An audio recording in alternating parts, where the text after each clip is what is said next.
어린이들 그림을 보면 그들의 세상을 엿볼 수 있습니다. 아직 초등학교에 들어가지 못한 유치원 아이들 그림을 보면 거의 비슷한 주제가 등장을 합니다. 하늘이 있고 구름이 있고 나무가 있고 집이 있고 엄마 아빠가 있고 이것이 그들이 이해하고 있는 인생이기 때문입니다. 그런데 아동 심리학자들이 코소보라든가 르완다의 어린이들의 그림을 유심히 살펴봤더니 이들의 그림에도 집이 등장하고 구름이 등장하고 나무가 등장을 하는데 우리가 기대하기 어려운 잔인한 모습들도 등장을 하더라는 겁니다. 사람이 사람을 때리는 장면이라든가 사람이 죽어 넘어져 있는 장면이라든가 우리가 상상할 수 없는 이런 잔인한 참혹한 모습을 그림에 어린이들이 그리더라는 겁니다. 그 이유가 무엇이겠습니까? 이 나라는 부족과 부족 간의 전쟁이 일어나고 서로 학살하고 죽이는 장면을 이 어린이들이 봤기 때문입니다. 그래서 우리 아버지가 죽었습니다. 우리 삼촌이 맞아 죽었습니다. 어느 어린아이도 이러한 비극을 경험하지 않은 아이들이 없기 때문에 이들의 세상은 그저 뭉게구름이 있고 그리고 엄마 아빠가 계시고 이러한 평온한 세상이 아니고 죽음이 있고 무서움이 있고 어둠이 존재하는 세상, 이런 세상을 그림으로 나타냈다는 것입니다. 여러분 어떤 그림이 더 현실에 가깝다고 생각하십니까? 우리가 여호와는 나의 목자시니 내가 부족함이 없으리로다 라고 고백할 때 우리는 결코 우리의 삶 속에 푸른 초장과 쉴만한 물가만 있다고 고백하는 것은 아닙니다. 시편 23편에 등장하는 것처럼 우리의 삶 속에 비록 여호와가 나의 목자시더라도 사망의 음침한 골짜기를 지날 때가 있고 우리의 원수가 우리가 넘어지는 것을 기다릴 때가 있습니다. 그러므로 세상은 주일 아침에 어머니, 아버지, 자녀들이 정장을 하고 성경책을 들고 차를 타고 교회에 가는 모습을 보면 교회는 팔자 좋은 사람들이나 가는 곳이다 라고 생각할지 모르지만 그것은 외모를 보는 것이고 사람이 어딘가 갈 수 있는 곳이 있다는 것은 행복한 것입니다. 그렇지 않습니까? 요즘에는 남편이 아내들을 위해서 옷을 사가지고 집에 갈 때는 뛰어간다 그래요. 유행이 바뀌기 전에 입히기 위해서. 여러분 뛰어갈지라도 갈 데가 있는 사람이 행복합니다. 아버지가 자녀를 위해서 장난감을 샀다면 집으로 돌아가는 발걸음이 보통 때보다는 빠르지 않겠습니까? 사랑하는 사람을 만나기 위해 가는 젊은이 서두르지 않겠습니까? 제가 이전에 인턴으로 일했던 교회는 새벽 기도회로 유명한 교회인데요. 제가 미국에서 신학교를 다니면서 그 교회에 대한 명성을 어떻게 들었느냐면 그 교회는 교인들이 새벽 기도 갈 때 뛰어가는 교회다. 그래서 새벽에 일어나는 것도 어려운데 깨어있는 것도 어려운데 어떻게 해서 교회에 뛰어가겠느냐 이해가 되더라고요. 은혜를 사모하는 사람은 뛰어가게 되어 있습니다. 아버지 집에 갈 때 천천히 안 갈 수는 없고 가기는 귀찮고 그러다 보니까 늦는 겁니다. 은혜를 경험한 사람, 은혜를 사모하는 사람은 남들보다 먼저 뛰어가고 아버지 집에 가기를 기뻐하게 돼 있어요. 여러분, 목마르기 때문에 물가로 나아가는 겁니다. 하나님 없이는 살 수 없기 때문에 교회를 찾아가는 것이고 기도하는 것입니다. 주님께서 우리의 목자가 되어주시기 때문에 양들이 목자를 찾아가는 것입니다. 이것은 지극히 당연한 일입니다. 그러기에 양은 목자가 필요합니다. 목자 없는 양은 위험에 노출되어 있습니다. 우리가 익숙한 예수님의 모습, 예수님이 눈을 지극히 감으시고 그 주위에 양떼들이 모여있고 어린 양 한 마리를 팔에 안고 그리고 또한 팔로는 지팡이를 쥐고 계시는 모습 여러분이 많이 보셨을 것입니다마는 이러한 흔히 묘사되는 평온한 목자의 모습만이 예수님의 모습은 아닙니다. 예수님께서 손에 지팡이를 들고 계시는 이유가 있습니다. 왜냐하면 양들을 노리는 이리와 늑대와 도적들이 있기 때문입니다. 다윗은 예수님의 목자로서 예수님의 예표라고 보는데, 그가 사울 왕에게 찾아가서 내가 저 할례 없는 골리앗과 싸워 그를 넘어뜨리겠습니다, 그렇게 말할 때 사울이 너는 아이라, 그는 장수인데 내가 어찌하여 그와 싸우겠느냐, 그렇게 물어봅니다. 그때 어린 소년 다윗이 말하기를 내가 들판에서 아버지의 양을 지킬 때 곰과 사자가 와서 양들을 움켜가면 내가 쫓아가서 그 입에서 양을 구해내고, 그리고 만일 그 곰과 사자가 돌이켜 나를 해하려 하면 내가 내 맨손으로 때려 죽였나이다 그랬어요. 이게 목자의 모습입니다. 때로는 양떼를 지키다가 양떼를 해치고자 하는 맹수들이 나타나는데, 그때 도망가는 자는 사꾼이요, 양떼를 지키고 빼앗긴 양들을 되찾아오는 목자가 참 목자입니다. 그러므로 목자는 양을 지키는 자요, 양은 목자를 절대적으로 의지해야 될 존재입니다. 여러분, 우리의 삶 속에, 우리의 현실 속에 이 세상에 우리를 노리고 양들을 노리는 맹수들이 있습니다. 어둠의 권세가 있습니다. 어떤 사람들은 나는 악이라든가 마귀라든가 사탄의 존재를 믿지 않는다, 그런 것은 상징적인 존재요 신화적인 존재다, 그렇게 말을 하지만 영어로 산다는 뜻을 가진 live라는 말이 있죠. 산다, live, L-I-V-E. 어떤 어린아이가 아저씨는 악을 안 믿으세요? 아주 심플한데, 그러면서 live란 말의 스펠링을 거꾸로 하면 E-V-I-L, evil, 악이란 말이 되지 않느냐. 삶을 부인하는 것이 악이다. 맞습니다. 오늘 본문에서 예수께서 말씀하시기를 도적이 오는 것은 도적질하고 죽이고 멸망시키려는 것뿐이요, 내가 온 것은 너희로 생명을 얻되 더 풍성히 얻게 하려 함이라. 하나님이 우리에게 허락하시려는 풍성한 삶을 대적하고 얻지 못하게 하는 것이 바로 악의 권세입니다. 예수께서 마태복음 16장에 내가 이 반석 위에 내 교회를 세우리니 음부의 권세가 이기지 못하리라. 우리의 영혼을 노리고 있는 음부의 권세가 분명히 있습니다. 음부의 권세로부터 우리가 안전할 수 있는 유일한 길은 예수 그리스도의 교회 안에 쉼터를 삼는 것. 주님께 우리의 피난처를 삼는 자, 그 사람이 안전할 수 있는 것입니다. 그러므로 양은 목자를 신뢰할 때 절대적으로 신뢰합니다. 그럴 수밖에 없습니다.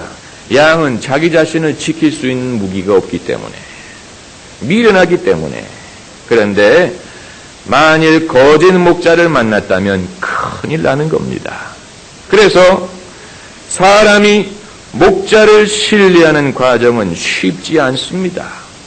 교회에 나온 사람들 중에는 교회에서 된 경험이 있는 사람들이 있는데, 이런 사람들은 교회를 정하기가 힘들 뿐더러 신뢰하기는 더 어렵습니다. 사람을 신뢰하는 것이 어려운 것뿐만이 아니고 나아가서 하나님을 신뢰하는 것도 어려운 사람들이 있습니다. 제가 수년 동안 외교관 부인들에게 성경을 가르친 적이 있습니다. 이들이 거의 공통적으로 하는 말이 해외 공간에 나가 근무할 때 마땅한 교회 찾기가 힘들더라, 그런 말을 합니다. 해외에 나가면 이상한 교회가 많다는 겁니다. 이단 사이비 교회가 많아서 교회가 무섭다, 잘못된 교회 나갈까봐 한 번 나가면 거머리처럼 달려든다는 거예요. 그래서 올바른 교회를 식별하는 법을 가르쳐달라고 부탁하는 외교관 부인들을 여러 번 봤습니다. 오늘 본문에 예수님도 말씀하시지 않습니까? 양무리에 들어가려는 절도와 강도가 있다. 사꾼이 있다. 거짓 목자들이 있다고 말씀하십니다. 우리 민족은 종교적인 열심이 참 강해서요. 그 종교적인 열심이 잘못되다 보니까 우리나라처럼 이단과 사이비 종교가 판치는 나라도 드뭅니다. 여러분 한번 계룡산에 가보세요. 자칭 재림 예수로 자칭하는 사람만 해도 수십 명입니다. 그러다 보니까 교회 중에도 이상한 교회들이 있고요. 광신적인 교회들이 있습니다. 그래서 제3자의 입장에서 봤을 때 도대체 하나님을 열심히 믿는다는 것이 저런 것을 말하는 거라면 나는 안 믿겠다. 그렇게 말하는 사람들도 생기는 겁니다. 오늘 본문에서 예수님이 아주 유명한 발언을 하십니다. 나는 양의 문이다. 나는 선한 목자라. 이렇게 말씀하십니다. 요한복음에만 소개되는 예수님의 어법입니다. 이 헬라어로 에고 에미, 이건 욕이 아니고 헬라어로 나는이란 말이에요. I am, 에고 에미. 요한복음에 예수님께서 I am, 나는 이런 존재다라는 말씀은 7번 하셨는데 나는 생명의 떡이다. 나는 세상의 빛이다. 나는 길이요 진리요 생명이니 나로 말미암지 않고는 아버지께로 올 자가 없느니라. 나는 부활이요 생명이니 나를 믿는 자는 죽어도 살겠고 무릇 죽어 살아서 나를 믿는 자는 영원히 죽지 아니하리니 이것을 내가 믿느냐 그러셨고, 나는 포도나무요 너희는 가지다 그러셨고, 오늘 본문에 나는 양의 문이다. 나는 선한 목자다 이렇게 말씀하십니다. 예수님은 하나님의 아들로서 추대받은 분이 아닙니다. 예수님 자신이 당신에 대해서 말씀하신 것이 있습니다. 주장하신 것이 있습니다. 아주 의미심장한 내용. 나는 길이요 진리요 생명이다. 나로 말미암지 않고는 아버지께로 올 자가 없다. 절대적으로 유일한 구원의 방법임을 말씀하셨습니다. 그렇다면 우리가 예수님이 하신 말씀을 진지하게 생각하게 될 때 이 말씀들이 정말 아니면 거짓말이다. 둘 중에 하나입니다. 그러므로 예수님을 내 구주로 믿지는 않지만 예수님은 훌륭한 분이시다. 예수님은 의인이시다. 예수님은 4대 성인 중에 하나다. 이렇게 말하는 사람은 도대체 예수님의 말씀을 진지하게 생각하지 않는 사람이, 만일 예수께서 진정으로 부활이요 생명이 아니면서 그렇게 말씀하셨다면 그분은 사기꾼이요 거짓말장입니다. 그분을 안 믿으면서 그분의 말씀을 부인하면서 의인으로 볼 수가 없습니다. 받아들이든가 거부하든가 둘 중에 하나입니다. 예수님이 하신 말씀은 우리에게 그 중간 회색지대에 남아있을 여지를 남겨두지 않습니다. 이것을 우리가 알아야 됩니다. 거짓 선지자를 분별할 수 있는 7가지 방법이 있습니다. 첫째는 거짓 선지자는 광명의 천사로 나타납니다. 하나님으로부터 특별한 계시를 받았다고 주장합니다. 그렇기 때문에 거짓 선지자일수록 기록된 하나님의 말씀보다 기적이나 환상이나 계시에 연연하려는 경향이 있습니다. 그리고 둘째로 거짓 선지자는 기성교회를 비판하기를 좋아합니다. 그리고 자신을 기성교회와 차별화합니다. 그래서 교리적으로 볼 때는 별로 문제가 없는 것 같지만 기성교회를 부인하고 자신만이 유일한 진짜 교회라고 주장하는 교회는 이상한 교회입니다. 그리고 세 번째는 관심이 자신에게 집중되어 있습니다. 진정한 신앙은 잘할수록 자신이 축소되게 되어 있습니다. 벼도 익으면 익을수록 고개를 숙이는 것처럼 예수 믿는 사람도 신앙이 자랄수록, 하나님에게 가까이 갈수록, 영적인 체험을 할수록 더 자신이 낮아지고 자신을 부인하고 고개를 숙이게 되어 있는데, 가짜 신앙, 거짓 선지자는 점점점 고개를 들고 자신을 나타내려고 하는 경향이 있어요. 그리고 네 번째로 거짓 선지자는 배타적이고 자신 이외에 어느 누구의 영적 권위도 인정하려고 하지 않습니다. 어느 누구에게도 배우려고 하지 않습니다. 어느 누구의 말도 듣지 않습니다. 다섯 가지로 거짓 선지자는 과거를 확인하기가 힘들어요. 과거를 묻지 말아달라 그럽니다. 어떤 신학교를 나왔고 어디에서 일했고 어디서 살았고 이 모든 것이 베일에 가려져 있습니다. 여섯 번째는 거짓 선지자의 메시지는 지극히 율법적입니다. 교인들에게 두려움을 주고 죄책감을 주고 그리고 이런 것을 이용해서 순종을 유도하려고 합니다. 임박한 종말이나 심판을 강조합니다. 그리고 일곱 번째로 거짓 선지자는 도덕적으로 깨끗하지 못합니다.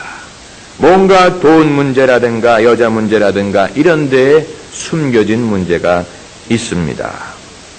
그렇다면 여러분, 예수께서 에고에미 나는 선한 목자다, 나는 양의 문이다 이렇게 말씀하실 때 우리가 예수님을 정녕 선한 목자로서 신뢰할 수 있는 근거가 무엇이겠습니까?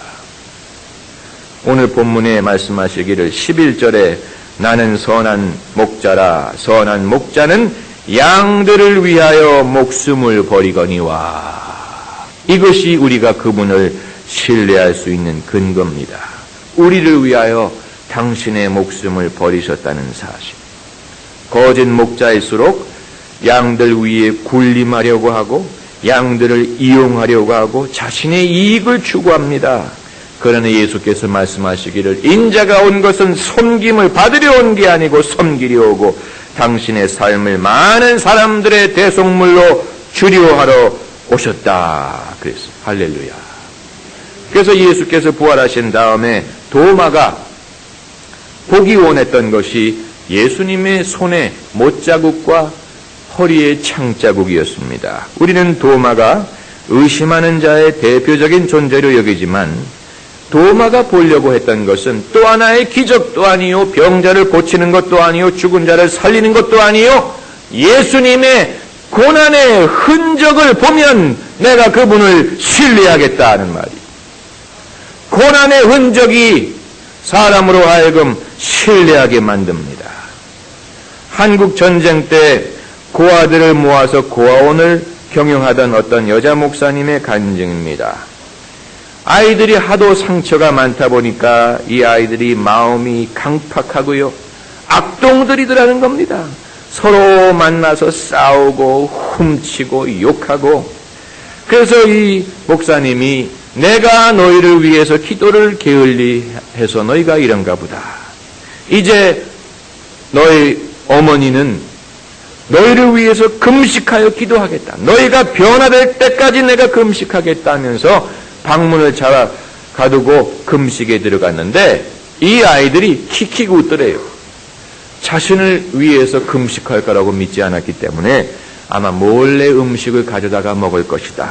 이렇게 생각하고 창호지에 구멍을 뚫고 몰래 들여다보는데 하루가 가고 이틀이 가고 시간이 가도 이 원장님이 꿈쩍거리지 않고 거기서 금식하고 기도하고 있더라는 겁니다. 이 아이들이 염려하기 시작했어요. 그래서 나이가 많은 애들부터 마당에다가 가마니를 깔고 하나님께 기도하기를 시작하면서 점점 나이 어린 애들까지 결국은 이 모든 애들이 깨져서 하나님 앞에 울면서 회개하면서 기도를 했더라는 거예요. 여러분, 이 강팍한 아이들이 정말로 이 여자 목사님이 자신들을 사랑한다는 것을 무엇으로 확신했겠습니까? 고난당하는 모습을, 희생하는 모습을 보고 확신했어요. 정말로 저분이 우리를 위하시는구나. 여러분, 우리에게 시사하는 바가 많습니다. 그리스도인이라면 다 공인입니다. 세상이 그리스도인들에게 기대하는 바가 있고 그리스도인이라는 사실을 알면 그때부터 우리를 유심히 쳐다봅니다. 그러므로 우리가 그들을 전도하기 위해서, 그들을 인도하기 위해서는 뭔가 신뢰할 수 있는 근거를 보여주어야 됩니다. 그 근거가 무엇이 되겠습니까? 성경을 잘 알아서 입만 열면 유창하게 성경을 가르치는 능력, 그걸 하기 이전에 희생할 수 있는 모습을 보여주어야 됩니다. 어려운 얘기입니다. 그러나 중요합니다. 닉슨 행정부의 보좌관을 하다가 워터게이트 사건에 연루돼서 감옥에 들어갔던 척 콜슨이라는 사람이 있죠. 이분이 예수를 믿고 거듭나고 이제는 하나님을 섬기는 사람이 됐는데, 척 콜슨, 예수를 믿고 난 척 콜슨을 만나본 사람들은 그가 이전에 닉슨 대통령 옆에 앉아있을 때와 달라진 모습을 보았다, 그렇게 증거했습니다. 그러니까 희생할 줄 알고 손해볼 줄 알고 자신을 다스릴 줄 아는 사람을 만났다고 증언했다고 합니다. 모름지기 예수 믿는 사람이라면 바득바득 자신의 권리를 주장해서는 안 됩니다. 우리는 소위 종교다원주의 시대를 살고 있습니다. 내가 믿는 신앙만이 옳은 신앙이다 라고 주장하기가 어려운 시대가 됐습니다. 그래서 우리는 우리의 신앙이 유일하게 옳다고 주장하지 않습니다. 모든 것을 받아들입니다. 서로 수용합니다. 이런 말을 하는 사람은 매력이 있습니다. 그러나 여러분, 여기에 무서운 유혹이 있다는 사실을 잊어서는 안 됩니다. 그러다 보니까 교회 중에도 교파 중에도 시대의 조류를 따라서 이러한 양보를 하는 교회들이 생기는데, 이런 교회의 공통적인 특징은 영적으로 쇠퇴하더라는 거예요. 예수만이 유일한 구원이 아니라면 못하러 예수를 전하며, 못하러 전도하며 선교하며, 못하러 성령 받기를 애쓰며, 못하러 기도합니까? 못하러 열심히 설교합니까? 그저 적당히 살면 되죠. 그러다 보니까 교회가 정체성을 잃어버리고 능력이 떠나가고 뜨거움을 잃어버리고 교인들이 더 이상 오지 않고 젊은이들이 교회의 매력을 느끼지 않게 되더라는 겁니다. 반대로 부흥하는 교회는 세계 어느 곳에 있든지 개신교든지 가톨릭이든지 부흥하는 교회의 성격은 지극히 복음주의적이고 성경 말씀을 하나님의 말씀으로 가르치고 기도에 힘쓰고 은혜를 받기를 사모하고 전도와 봉사와 선교에 애쓰는 교회는 어디 있든지 부흥하더라는 겁니다. 그것이 교회의 생명입니다. 오늘 본문 8절에 나보다 먼저 온 자는 다 절도요 강도니, 예수님은 유두리를 두지 않았어요. 예수님 이외의 어떤 목자도 다 절도요 강도입니다. 그리고 9절 말씀에 내가 문이니 누구든지 나로 말미암아 들어가면 구원을 얻고 또는 들어가며 나오며 꼴을 얻으리라. 예수 이외에 다른 문은 없습니다.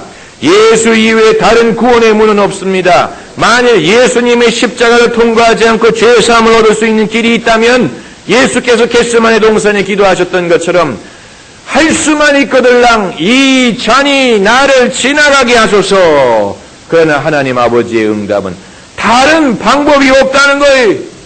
예수의 십자가를 통과하지 않고는 사람이 죄사함을 받을 방법이 없습니다. 여러분, 죄가 없는 분이 계십니까? 여러분, 예수 안 믿어도 천국 갈 수 있습니다. 그러나 그 이외에 죄가 있는 분들, 예수님의 십자가 이외에는 구원의 방도가 없다는 사실을 믿으시기를 바랍니다. 예수님이 이 말씀을 하시던 그 당시에만 거짓 선지자들이 있었던 것이 아닙니다. 오늘날도 거짓 선지자, 거짓 스승, 거짓 종교가 판을 치고 있어요. 물질 문명은 인간의 내적인 욕구를 충족시켜주지 못했습니다. 그러다 보니까 마음에 구멍이 뻥 뚫린 사람들이 많아요. 이것을 채우기 위해서 사람들은 다시 영성과 종교와 신비의 매력을 느끼고 있습니다. 그러다 보니까 양의 우리의 문으로 들어가지 않고 다른 데로 넘어가는 자들이 많아요. 절도요 강도가 많습니다. 우리가 그런 시대에 살고 있습니다. 여러분, 이 시대의 우리의 참목자는 어제나 오늘이나 변함없는 갈릴리 청년 나사렛 예수뿐입니다. 어제나 오늘이나 변함없는 진리입니다. 예수 구원, 예수 진리, 예수 소망, 예수 생명, 예수 이후에는 소망이 없어요. 예수께서 오늘 본문에서 내 양은 내 음성을 듣는다고 말씀하셨어요.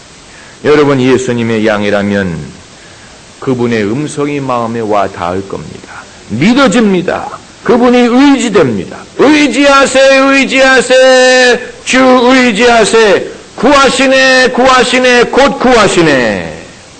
도적이 오는 것은 도적질하고 죽이고 멸망시키려는 것뿐이요, 내가 온 것은 양으로 생명을 얻게 하고 더 풍성히 얻게 하려 함이라. 여러분 이 생명을 날이 갈수록 더 풍성히, 환난 중에도 더 풍성히, 고난 중에도 더 풍성히 얻게 되시기를 바랍니다. 기도하십시다.